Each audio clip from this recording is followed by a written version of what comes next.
नमस्कार दोस्तों, स्वागत है आपका हमारे चैनल सौम्या भक्ति टॉक्स पर। आज हम बात करेंगे एक ऐसे त्योहार की जो पूरे भारत में उत्साह और भक्ति के साथ मनाया जाता है। ये त्योहार है गणेश चतुर्थी। पर क्या आप जानते हैं कि हम ये त्योहार क्यों मनाते हैं? इसके पीछे की कहानी क्या है?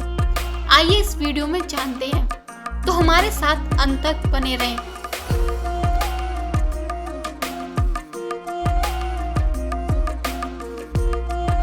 गणेश चतुर्थी मनाने का मुख्य कारण भगवान गणेश का जन्मदिन है। पौराणिक कथाओं के अनुसार माता पार्वती ने स्नान करने से पहले अपने शरीर का मैल और चंदन से एक बालक की प्रतिमा बनाई और उसमें प्राण डाल दिए। उन्होंने उस बालक को आदेश दिया कि जब तक वो स्नान कर रही हैं, कोई भी अंदर न आए।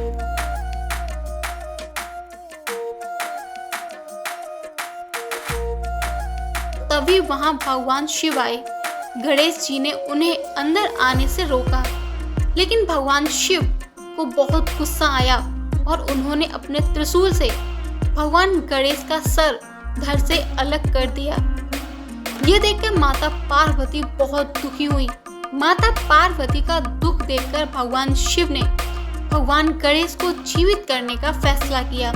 उन्होंने देवताओं को उत्तर दिशा में जाकर सबसे पहले मिले जीव का सर लाने को कहा।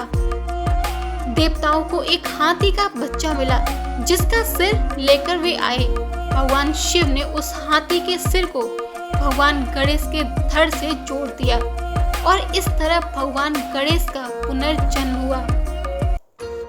गणेश जी को बुद्धि, समृद्धि और सौभाग्य का देवता माना जाता है।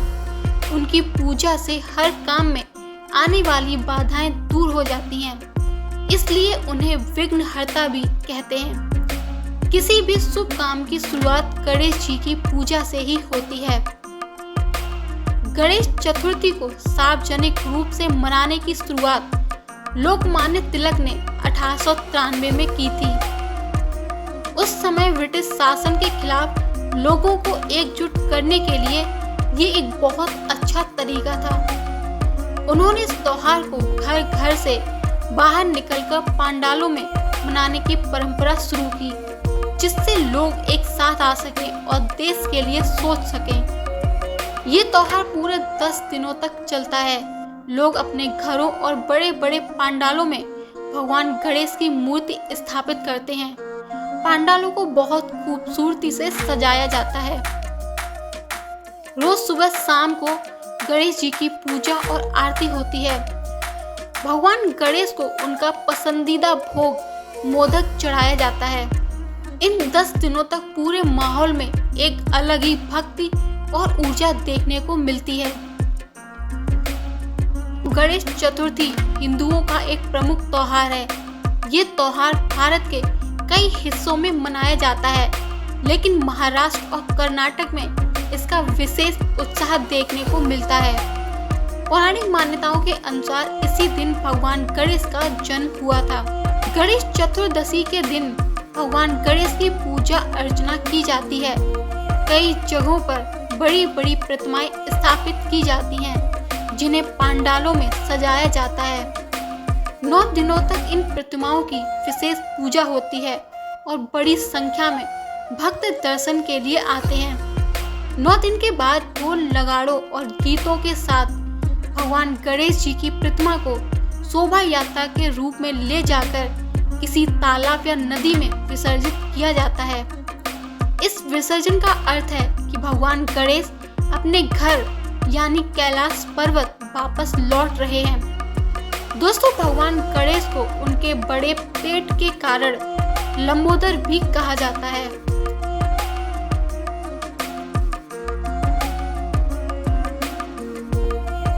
तो शिव पुराण और गणेश पुराण के अनुसार भगवान गणेश के जन्म की तिथि को लेकर थोड़ी भिन्नता है। शिव पुराण के अनुसार भगवान गणेश का जन्म भाद्र मास के कृष्ण पक्ष की चतुर्थी को हुआ था। इस तिथि को गणेश जी के अवतरण यानी जन्म लेने के रूप में बताई गई है। वहीं दूसरी ओर गणेश पुराण में कहा गया है कि गणेश जी का जन्म भाद्र शुक्ल पक्ष की चतुर्दशी तिथि को हुआ था। यही कारण है कि इस तिथि को ज्यादातर जगहों पर गणेश चतुर्दशी के रूप में मनाई जाती है। गणपति शब्द दो शब्दों से मिलकर बना है। गण इसका अर्थ है पवित्र या पवित्र करने वाले गण। पति इसका अर्थ है स्वामी। इस तरह गणपति का पूरा अर्थ है पवित्र को के स्वामी। भगवान गणेश को सभी पवित्र शक्तियों और गणों का स्वामी माना जाता है, इसीलिए उन्हें गणपति कहा जाता है। भगवान गणेश के एक और भाई हैं जिनका नाम है कार्तिकेय। कार्तिकेय को दक्षिण भारत में मुरुगन के नाम से भी जाना जाता है।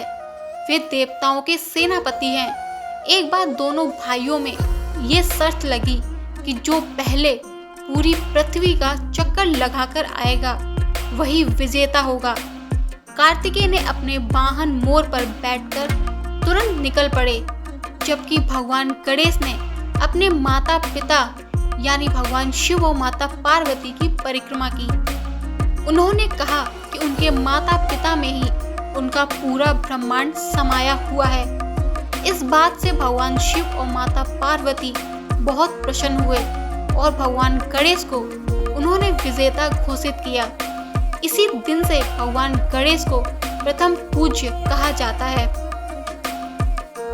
भगवान गणेश जी का वाहन मूषक यानी चूहा है। यह बहुत ही प्रतीकात्मक है। चूहा हर जगह पहुंच सकता है, यहाँ तक कि अंधेरे और मुश्किल जगहों में भी।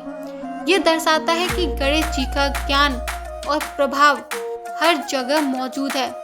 मूषक को लोभ और स्वार्थ का प्रतीक भी माना जाता है। भगवान गणेश जी का उस पर विराजमान होना ये दिखाता है कि उन्होंने इन सभी बुराइयों पर विजय पा ली है। भगवान गणेश का एक नाम एक दंत भी है, जिसका अर्थ है एक दांत वाले। इसके पीछे कहानी है। माना जाता है कि एक बार भगवान परशुराम भगवान शिव से मिलने कैलाश पर्वत आए थे। भगवान गणेश ने उन्हें रोका, जिससे दोनों में युद्ध हुआ। युद्ध के समय भगवान परशुराम ने अपने परसे से भगवान गणेश जी का एक दांत तोड़ दिया। एक और दूसरी कथा के अनुसार वेद व्यास जी जब महाभारत लिखवा रहे थे, तब भगवान गणेश जी ने लिखने का कार्य किया। लिखते लिखते उनकी लेखनी टूट गई। तब उन्होंने बिना रुके अपना एक दांत तोड़कर उसे कलम की तरह इस्तेमाल किया, जिससे लेखन का कार्य निर्बाध रूप से चलता रहे।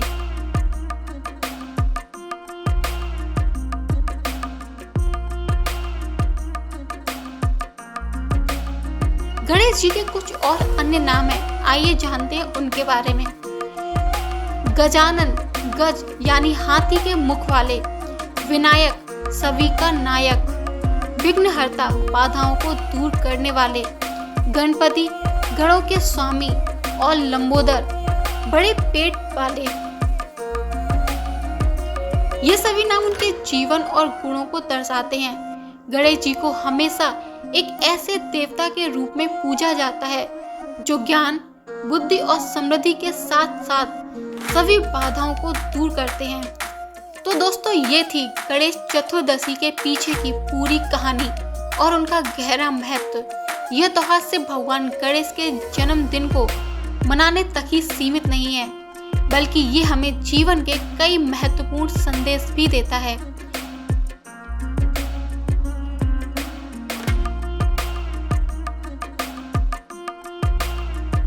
जैसे एकता और भाईचारा। ये त्योहार हमें सिखाता है कि हम सब एक साथ मिलकर खुश रहें और खुशियां बांटें।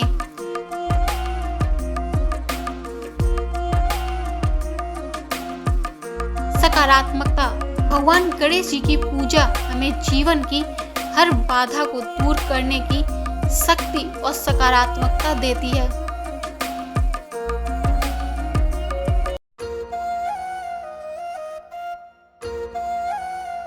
जीवन चक्र विसर्जन हमें यह याद दिलाता है कि जीवन में हर शुरुआत का एक अंत होता है और हमें इस सच्चाई को स्वीकार करना चाहिए। दोस्तों, गणपति जी का विसर्जन 10वें दिन, जिसे अनंत चतुर्दशी कहते हैं, इस दिन गणेश जी की मूर्ति का विसर्जन किया जाता है। इसका अर्थ है कि भगवान गणेश अपने घर वापस कैलाश पर्वत लौट रहे हैं। यह विसर्जन हमें सिखाता है कि जो आया है उसे एक दिन जाना है। ये जीवन के चक्र को दर्शाता है। गणेश चतुर्दशी का उत्सव भक्ति, खुशी और उम्मीदों से भरा होता है। ये हमें याद दिलाता है कि भगवान गणेश हमेशा हमारे साथ हैं और हर मुश्किल में हमारी मदद करते हैं।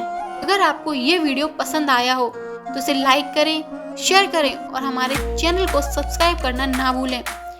मिलते हैं अगले वीडियो में। तब तक के लिए आप सभी को गणेश चतुर्दशी की हार्दिक शुभकामनाएं।